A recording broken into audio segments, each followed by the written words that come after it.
Olá! Hoje a gente vai dar uma olhada em Conversas Repetidas. É um e-book de contos, né? Lançado em 2022. O autor é o Geraldo Freire de Lima. Ele é filósofo, psicanalista. E essa é a estreia dele na literatura pela editora IFRN. E a nossa ideia aqui é mergulhar um pouco nessas histórias. São contos bem brasileiros, contemporâneos. Queremos explorar o que eles sugerem sobre, sei lá, comunicação, relacionamentos, a questão da mortalidade, essas coisas da vida moderna. O próprio autor fala no prefácio que escreve meio que laquando, sabe? Nesses momentos soltos, e que a intenção é fazer rir ou fazer chorar. Vamos ver isso. Bom, para começar, essa questão da comunicação e da vida moderna. Achei muito interessante o conto que dá nome ao livro, Conversas Repetidas, já parte daí, né?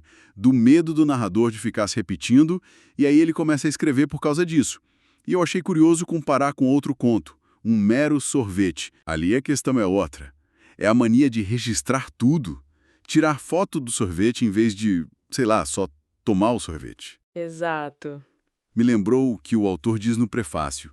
A gente escreve muito hoje, né? Mensagem, post, mas ler mesmo parece que cada vez menos. E o interessante, eu acho, é como a escrita aparece nessas histórias. Não parece ser bem uma solução para essa fragmentação toda. Às vezes parece mais um sintoma, sabe? Como se o ato de registrar, tirar a foto do sorvete fosse só mais uma camada superficial, não uma conexão de verdade. Isso meio que reforça a angústia que o próprio autor descreve sobre essa nossa era meio distraída, como ele chama. Hum. E essa dificuldade de se conectar, de se comunicar de verdade, isso transborda para os relacionamentos nos contos, né? Fica bem claro. Tem muitas histórias sobre o que não é dito, sobre coisas mal resolvidas.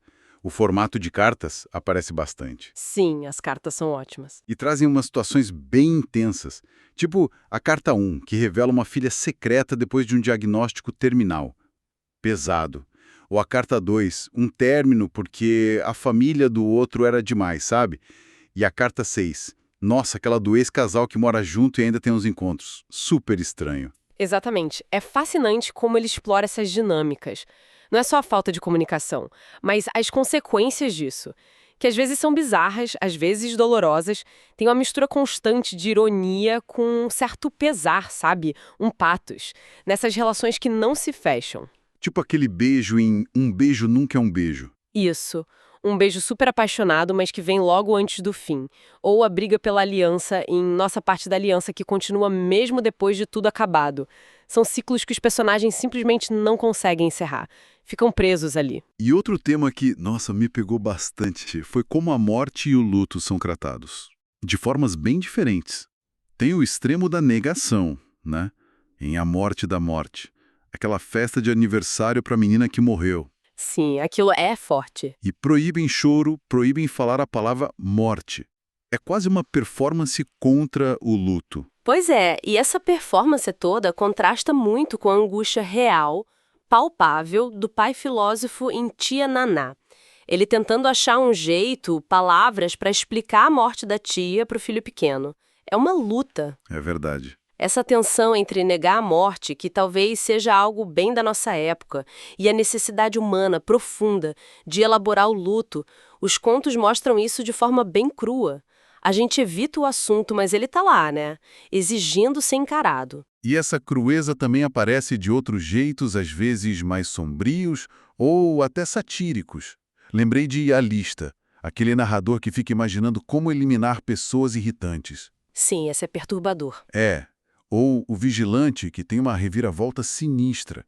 O guarda que rouba e mata a idosa, e aí descobre outra coisa ali. Esses contos e também outros mais satíricos, como Gordo em Alta ou o Colégio Brasil, eles usam a ficção para comentar a realidade, né? Comentam sobre hipocrisia, sobre violência, sobre os absurdos da sociedade. Às vezes de forma alegórica, às vezes bem direta. Mesmo sendo contos curtos, tem uma crítica social forte ali. A ficção vira um espelho. Às vezes distorcido, às vezes claro demais. No fim das contas, o que a gente tem é uma coletânea bem variada, né? Tem humor ácido, tem drama, um certo desconforto, sátira, reflexão. Sim, uma mistura. São esses flashes da vida, capturados lá quando, como o autor descreve. Momentos dispersos que viram história. E é interessante conectar com as epígrafes do livro. Aquela do Rubem Fonseca, sobre o desejo que não muda, e a do Nelson Rodrigues, sobre a ascensão do idiota. A gente vê esses temas ecoando nos contos, né? O desejo complicando as relações, a crítica social afiada. O autor diz que quer fazer rir ou chorar, e deixa o fazer pensar para a filosofia. Mas sabe, vendo a variedade e ambiguidade de muitas situações ali, fico me perguntando, será que essas histórias provocam só essa resposta emocional, riso ou lágrima?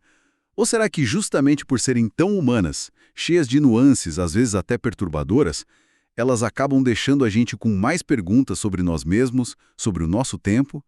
Uma pulga atrás da orelha, talvez?